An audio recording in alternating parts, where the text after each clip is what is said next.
Welcome to the Someone Gets Me podcast, where you'll hear stories of inspiration and hope realized. Hosted by Dianne Allen, intuitive empowerment mentor who specializes in working with people who want to be freed from being stuck in life. You will hear personal stories and professional insights, along with tips on how to conquer overthinking, procrastination, and more.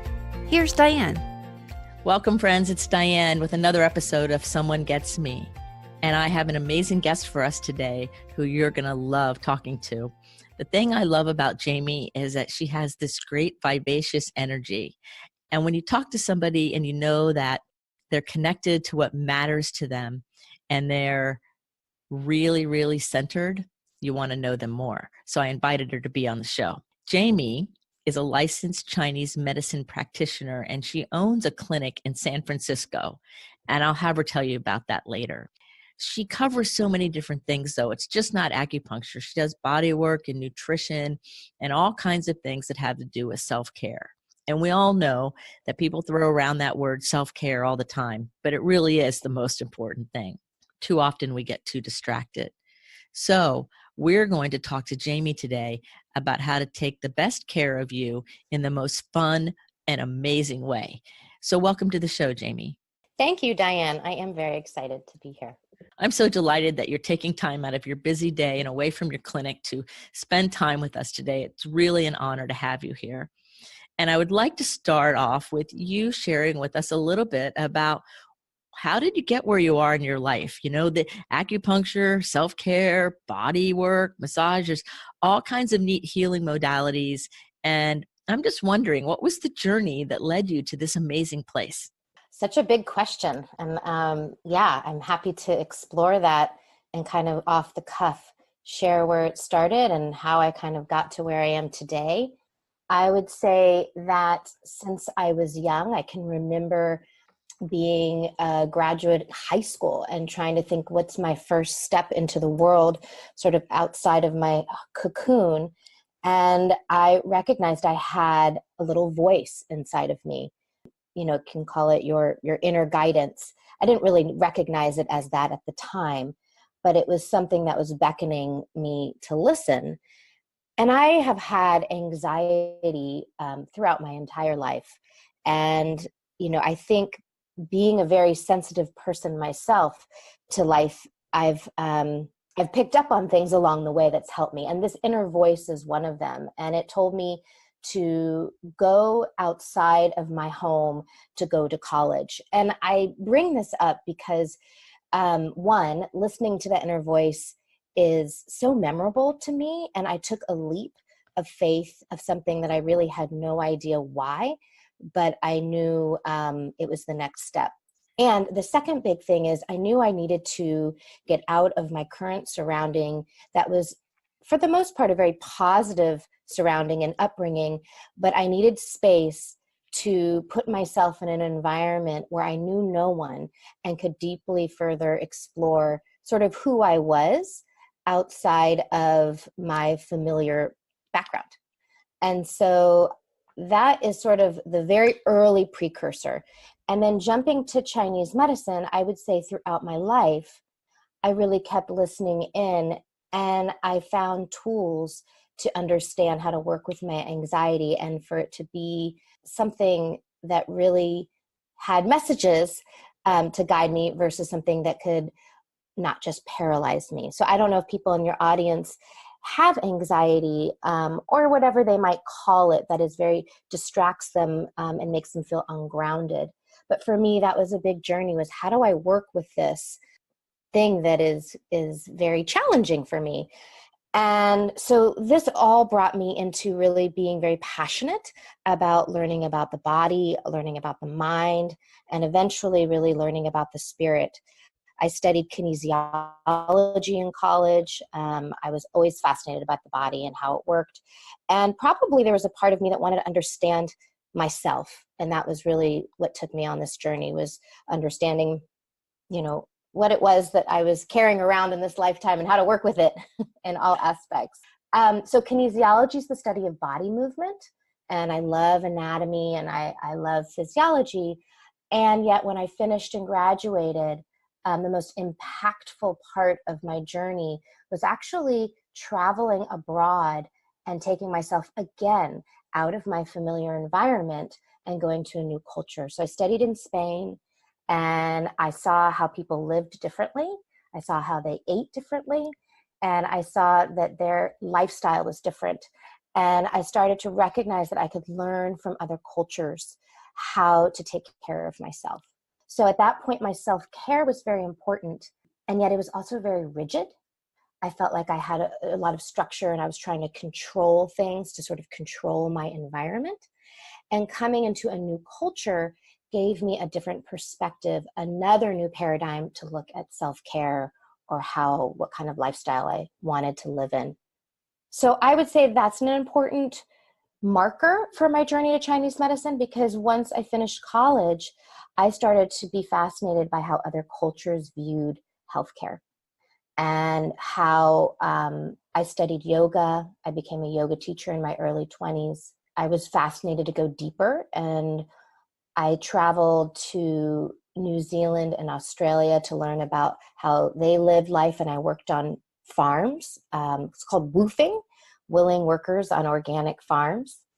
And I got to see how people grew their own herbs and lived a slower life off the land.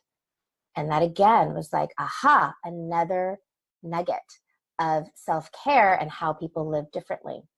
So you can always look back and connect the dots, and that's sort of what I'm doing. And it brought me to Chinese medicine, in that I was seeking a paradigm that naturally integrated the mind, body, spirit, and it has a vast history and fascinating way of looking at how we work as humans, how we're interconnected, mind, body, spirit, but also interconnected with our environment.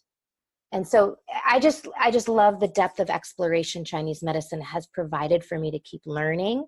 I love working with patients. I'm passionate about sharing with others what I've learned along the way. Oh, how inspiring. Oh my God, that was amazing. As I walked through the journey with you, I took a couple notes. And one of the things, I have a couple things that stood out just from that part of the story before you go on, is one of the things you said was when you were talking about your anxiety, because I think a lot of people have anxiety in whatever level they want to call it, and you said something that's so profound, you probably don't even really even realize it. You said that you wanted to know, how do you work with this rather than making it go away. Mm-hmm. And your initial, even when you were young, was like, how do I work with this? What's the messages it's trying to teach me? That's not common here in the West. In the West, it's put a Band-Aid on it, make it go away. I had a client just the other day say, I just want to go flat. I don't want to have any experience. Just give me a medicine that'll make it all go away. When really there's a deep message and a healing and an opportunity. And so we had to do a lot of work I had to do with this other client about how that whole mindset of make it go away, our emotions are supposed to be flatline, is an error. And it's a common one in this culture. And it's just so refreshing to hear you just matter-of-factly say, well, I want to work with this, and what message does it have, and all of that, because the typical person is looking to make it go away. Mm-hmm. Oh, I'm sure I wanted it to go away. I get that. And I still do. It's something I've gained a lot of tools, and as I've gotten older, I have learned how to welcome it and, again, listen to what it has to say. But I can relate 100% to your clients. I think we can maybe all relate to this. Well, two things. One, whatever you try to control controls you, right? Yes. I did try to create pretty specific, disciplined self-care to manage my anxiety, which I don't think is a bad thing. I think that's a level of healing, is managing what you have. There's still an element there, though, of wanting it to go away, I think. And so it's a real tricky place. The other thing is sometimes when you hit rock bottom or you have a crisis, you recognize, I have to do it another way. And that's the beauty of a health crisis. That's the beauty of falling down on your knees and hitting rock bottom, as ugly and scary and as dark as that can feel, there's really truly the light on the other side. And that, I can share more experiences around that. One of them I think I shared with you on an earlier call is I had an eating disorder. I was an overeater. And so I managed anxiety by eating, and food became my anchor. When we have anxiety, again, you have to learn how to work with it. And anxiety has an energy of feeling up and out of your body, and you have a hard time focusing. You feel ungrounded. And so I found food to be my grounding source.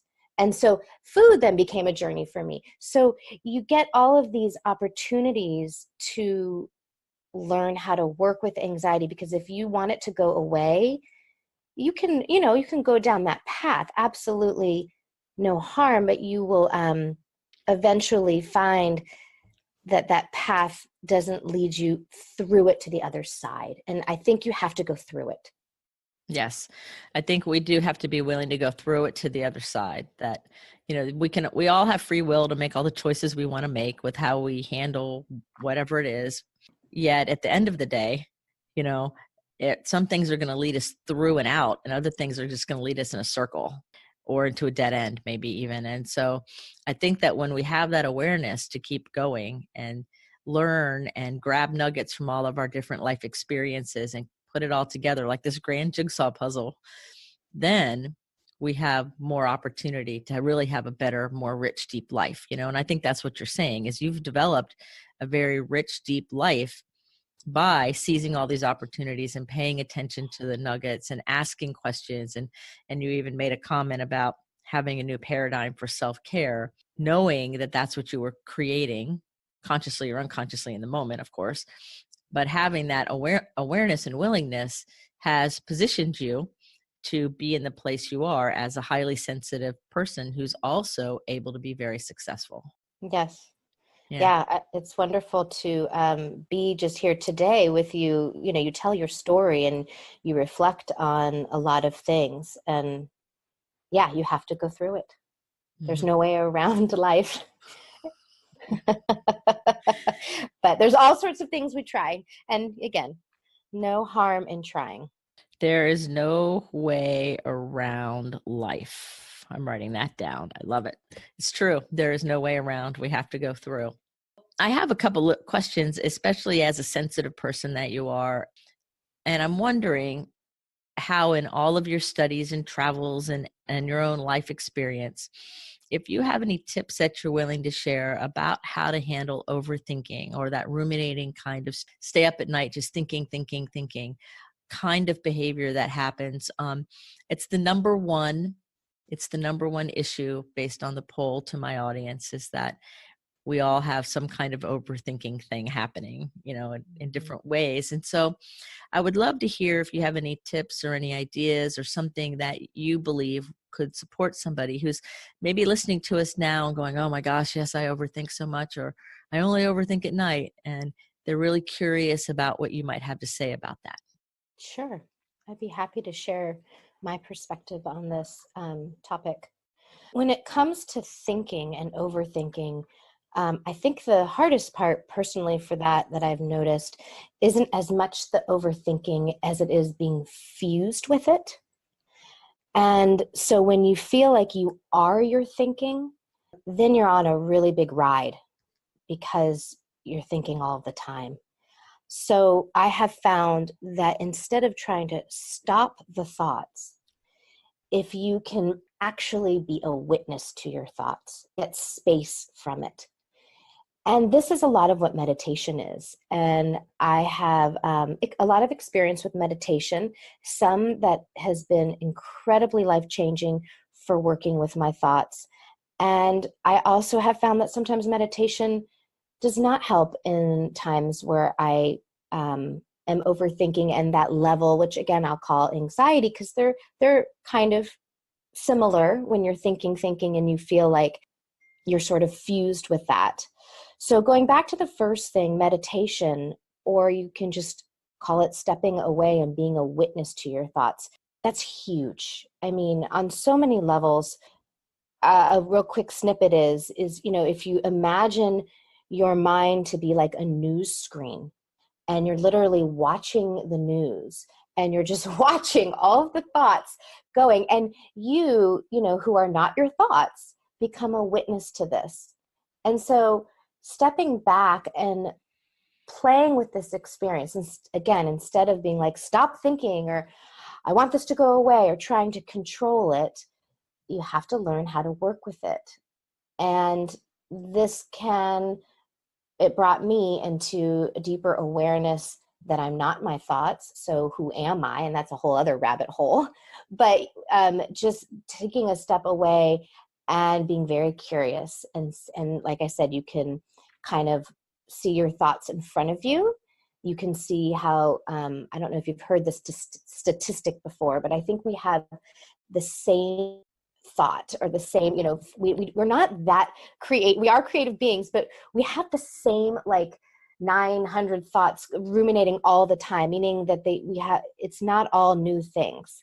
So it's just like a circle of things going and going and going. And so you just start to get more awareness that way. Am I getting on the right track? Yes, you most certainly are. You're fine. Okay. Yes. So that again is huge. Finding separation or space from your thoughts so that you're not fused with them then enables your body to relax. And when your body can relax, you're more in the present moment, because your body is always in present time. And so finding a way to connect to your body and do that is key. And some people out there might say, yeah, that's all great and dandy. That sounds lovely. But again, how do you do that? Some of that is really down to a practice of stillness. So even if you don't want to meditate, but you want to just sit in a chair and let yourself be still, it's almost like your energy can start to drop. It's like dripping away all of the high vibration that you're carrying with you. And just practice being still and recognizing, building your awareness of what's going on. And that also can give you some separation from you and your thoughts.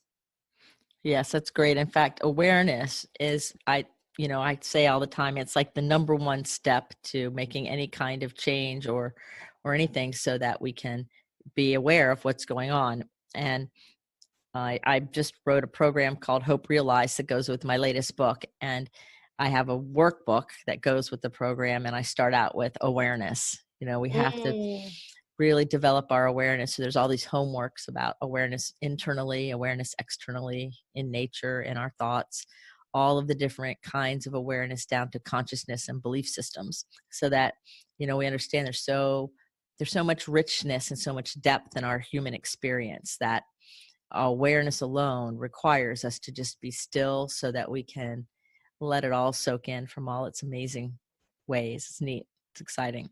Mm-hmm. Yeah. That's really good. The awareness that you bring up about not being fused with our thoughts. I ask this question of every person on this podcast pretty much, and you're the first person who mentioned that. So that is a really big thing to take home. So you might want to replay what she just said about not being fused with your thoughts, because Jamie's onto something, and what she said was a very accurate description of that very process. So thank you very much for sharing it so well. I appreciate that. My pleasure. My other big one that just about everybody, I think it was like 93% of the people who answered me anyway, said that procrastination was a big deal for them. And oftentimes, we procrastinate because we're afraid of not being good enough, or not getting it right, or not doing it. And sometimes people procrastinate because they think, oh, I can do that in half the time, and then they run into a wall. And there's all different kinds of motive, but procrastination sometimes can really wreak havoc on the system, especially when it comes like to taking care of ourselves. I know procrastination, and a lot of people I know, has caused those health crises, like something's going wrong, but they don't do anything about it, don't do anything about it, don't do anything about it. And then bam, it's in your face. Mm-hmm. So I'm sure you see it not only in yourself, but in your patients and things. So what are some tips about procrastination? Like if somebody's listening and they're hearing, I really procrastinate all the time, what would you tell them? Oh, that's a great topic. This must be so common, I guess, in sensitive people because I can relate to this one too. This is a really, really a practical question that I think is good to explore. So your question is, what would my advice be to your audience around procrastination? Two things come to mind, and I'll speak from some personal experience and what I see in my patients. One is, it kind of goes back to what we were talking about earlier, Diane. It's the power of presence and doing one thing at a time. We live in a culture that likes to multitask. If your audience tends to be a lot of women, women are sort of notorious for multitasking. They even sometimes get praised for it. Culturally, we get praised for being hyper productive. And what that can do is have you doing a lot of different things, but nothing really with your full attention, which not only means you might not really do the best job you can on each task or each experience or each conversation that you have with someone, but it means you're not getting the full joy out of it either. And so in terms of procrastination, I would say first, look at that topic about doing one thing at a time. Because if you're multitasking and trying to get a lot of things done, it is so easy to keep pushing things away and pushing things away and pushing things away, because you're sort of like just trying to, it's almost like putting out fires all of the time. You're not really present. You're not doing one thing at a time. And the thing that may be the most important thing for you to do, meaning it's a task that you've put off because you don't like doing it, you're not good at it, X, Y, and Z reasons. But let's say it is high priority for you. If you stay present with that and you just do that one thing, you turn off your email, you turn off your phone, that can be helpful. And I'm pausing because procrastination is so easy to sneak in. So I'm trying to give you another answer that was on the tip of my tongue. And here it is.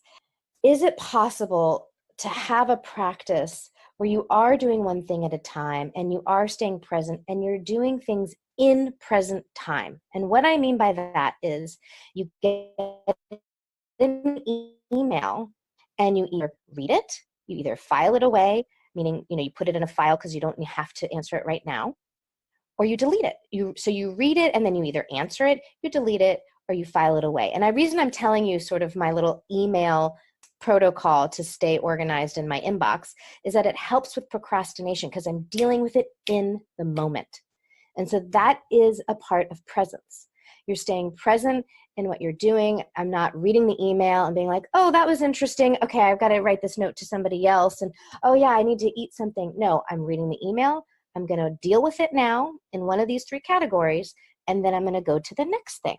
And maybe the next thing is I have to call AT&T because my bill is so high and I keep procrastinating even though I don't want to pay a high AT&T bill. But I'm going to put everything aside, call AT&T. There's a part of living in the present moment. Am I making sense here? Oh, yes, you are. Yeah. Okay. Yeah. So ditch the multitasking and try to deal with things in life in present time. That's wonderful. I call multitasking polyphagia. So, and we're highly reinforced with it in this culture, both professionally and personally. And it doesn't work. It especially doesn't work if you're a sensitive person or you're a bright person with a lot of energy and visionary ability. So multitasking doesn't work, even though we've been trained to do it and we have been reinforced for it, right? So absolutely that does not work. And living in the present moment is one of those things that, as you're saying with the emails, I'm like going, well, I'm guilty of that sometimes.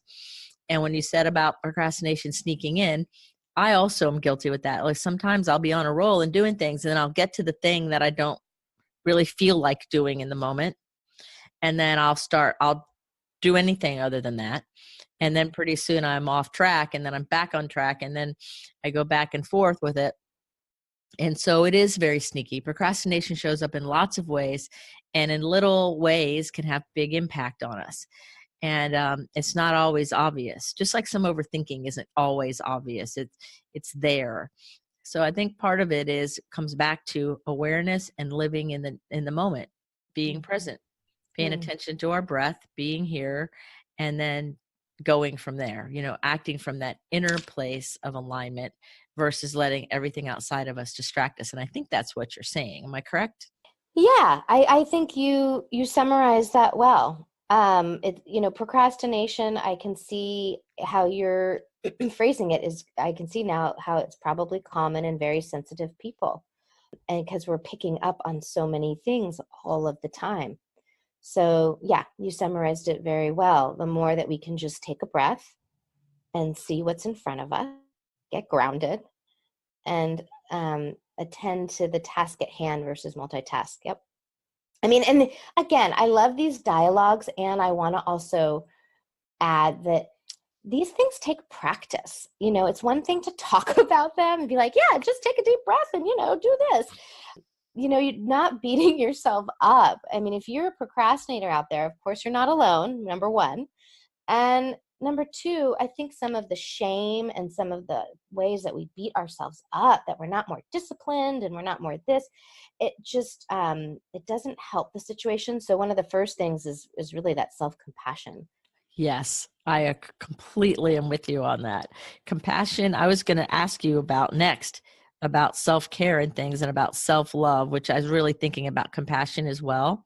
I know that it's a very important part of all of our self-care. It's hard to take care of someone or something you don't love and care about and have compassion for. So it's kind of a requirement, I think, if we're going to be authentically caring for ourselves. And so how do you care for you? What does Jamie do for Jamie? I mean, you're helping people all day long. You're very intimately helping them. It's just not superficial. And so a sensitive person who's giving all the time has to have a way to fill up their batteries or they won't be doing it long. So what are some ways you take care of you? Yeah, again, great question, and something that I have done a lot of exploration around. I do have practices. Some of them are very practical, and I'll start food because, I notice that when my blood sugar gets low or if I'm not feeding myself well, I have a hard time staying present with others and with myself. So some people are more sensitive in that way to their food or their nutrition.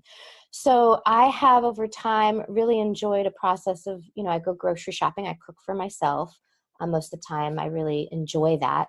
And I know what my body needs. And so I make sure I have the staple foods at home. So I can always make myself in a pinch if I haven't really cooked anything. And then each week I have certain recipes and certain meals that I know will sustain me and work throughout my workday, that I can heat them up, take them to work, all of that. And I really, food for me has become such a joy. I mentioned in earlier in my life, I tried to control that part, and it sort of played more of a role that was challenging and painful. And now I've come through really to the other side, where now it's a really big, nourishing aspect of my life. So I self-care through nutrition highly. It's a big part for me. I really slow down. And so I would say the practice of slowing down, and I live in San Francisco. I live in a very fast-paced city. It's a ton of innovation, ton of creativity.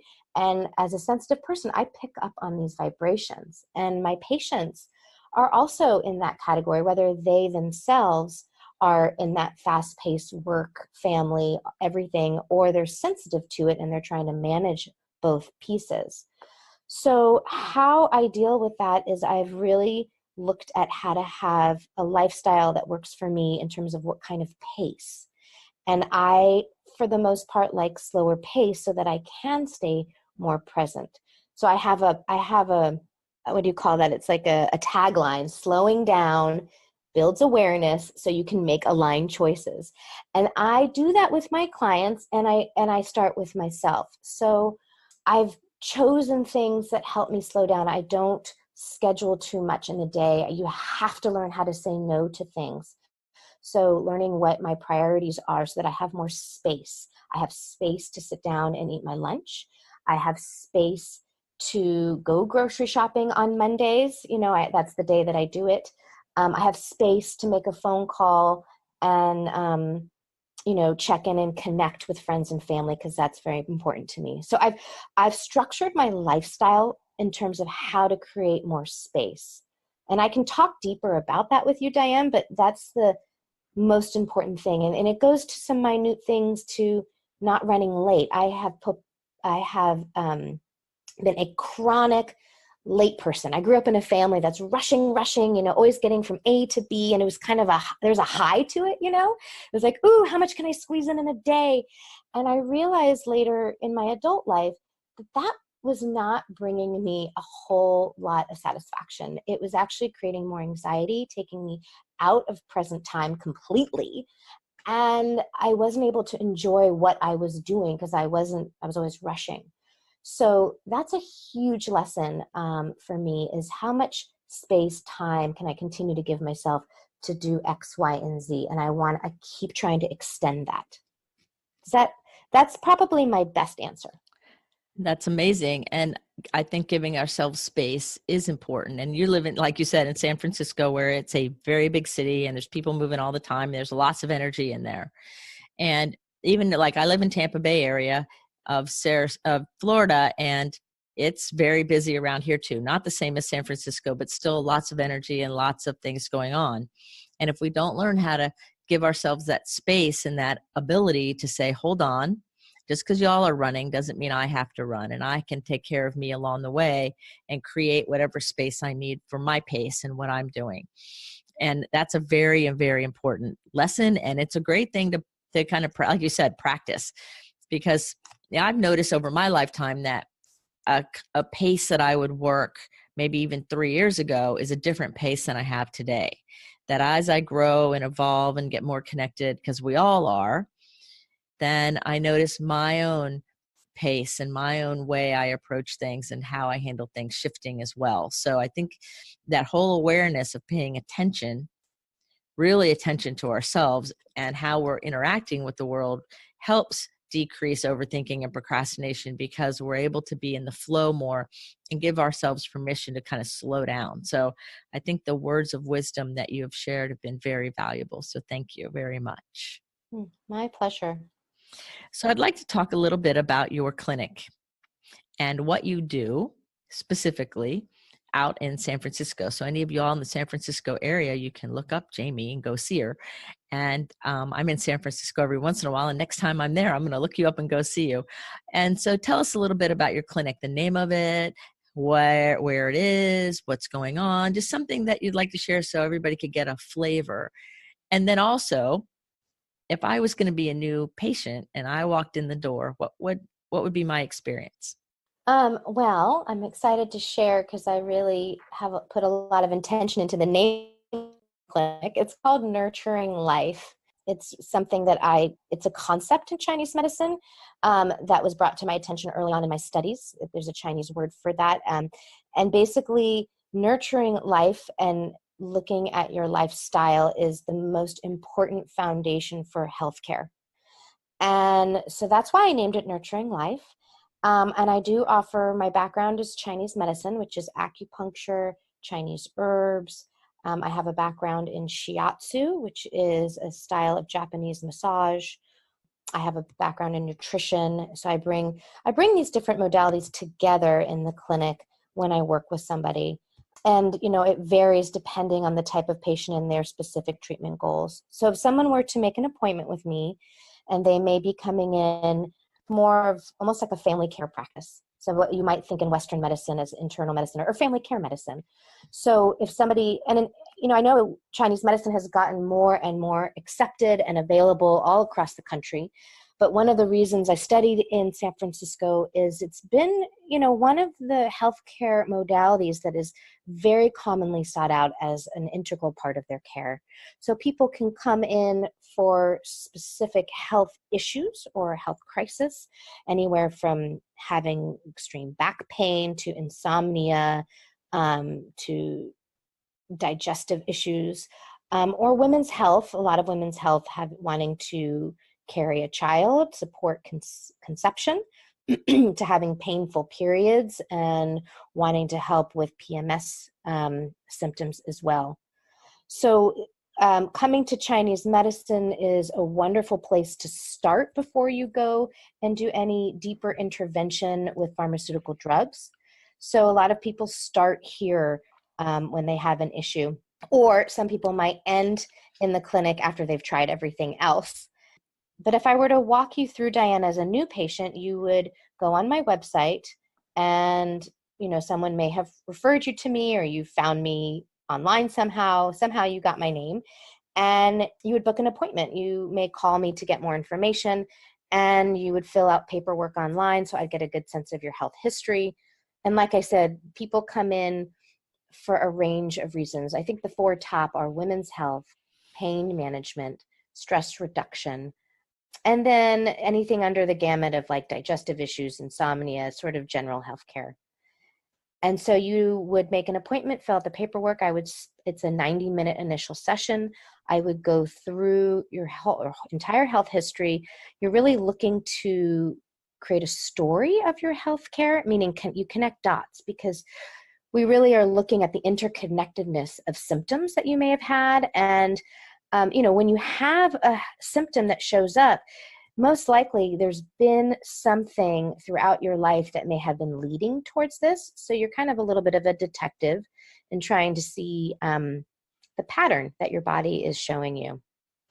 And then the bigger part of working with people is asking them a lot of questions. I really want to empower and believe that people are I don't know always what's best for people. They have been walking around living their lives way beyond when I've met them that day. So I really want to hear from them what their experience is and try to hold a pretty open space to listening. And I feel like people feel very grateful for that opportunity to be able to share their health story with somebody. And then together from there, we'll explore what modalities will help them really treat their health concerns or issues. And we split it into what's called the root and the branch. So I treat both. The branch, this is Chinese medicine terms, the branch are your symptoms. So you may have, I'll do anxiety. You may have anxiety. How can we treat anxiety? Well, I have to look at the root. Does the anxiety show up in the body, in your head with ruminating thoughts, or does it show up in your gut with nausea or, butterflies in your stomach? Or, what are other symptoms, and when did this start? And does it happen after you eat? Okay, what's your digestion like? So I'm really a detective and helping them learn more about themselves and creating a treatment plan from there that includes the acupuncture, nutrition, and the herbs. That's amazing. And I'll bet when people actually hear you with your ideas after you've actually heard them, that alone is probably very healing, because, the 2 biggest needs are to be heard and be loved. And in this culture, in the medical world, to be heard is odd, like, oh, they actually listened to me. Sadly, that's what we hear all the time. So just the fact that you sit and listen and it matters to you how to connect everything, which takes real listening skill. That's just not hanging out while they're talking. That's really paying attention on a deep level. And just that alone must be very healing for a lot of people to walk out and feel so validated by you. So thank you for doing that. That's a brilliant way to connect with others. Yeah, thank you. Thank you for asking me these questions, because they're so important. People may not recognize that a lot of the healing just starts from being heard. Mm-hmm. Yes, heard, and somebody is in your corner, and that's brilliant. So that's a wonderful thing. Is there anything I haven't asked you, because I've asked you lots of questions, that you would like to share? Anything on your heart you would like to share before we leave this wonderful show? Yeah, there's one last piece, and this is something I'm passionate about that ties together sort of how I came into Chinese medicine with a lot of what we've talked about, I think. And that is, I think it's extremely important to really get to know yourself. And you can do that on so many different ways.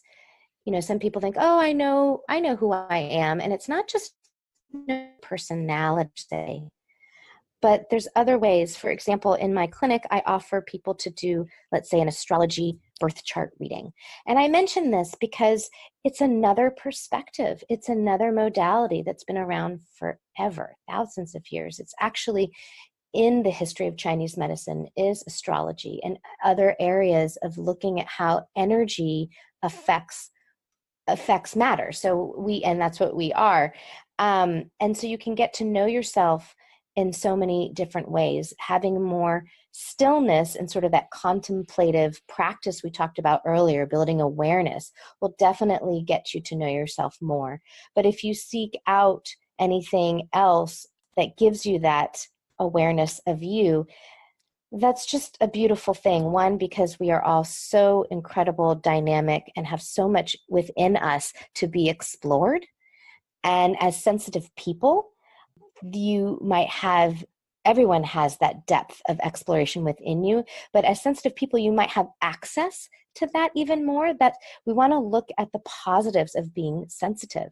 And sometimes when you're sensitive, it might feel overwhelming, but the silver lining is you have a depth and you have a capacity to feel and to really access who you are.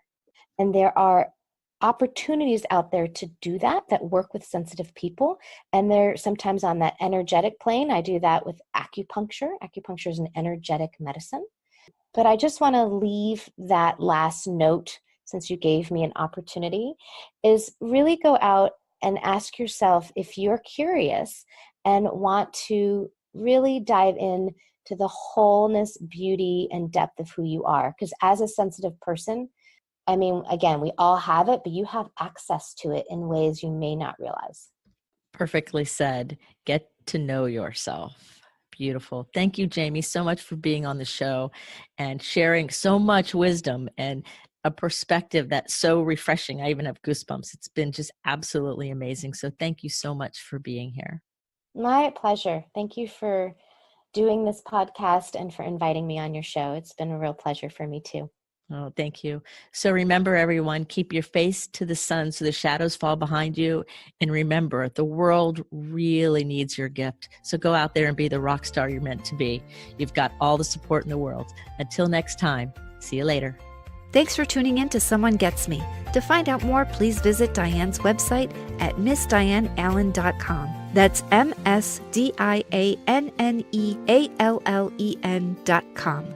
Be sure to take a second and subscribe to the show and share with anyone that you think may benefit. Until next time, remember the world needs your special gift. So let your light shine.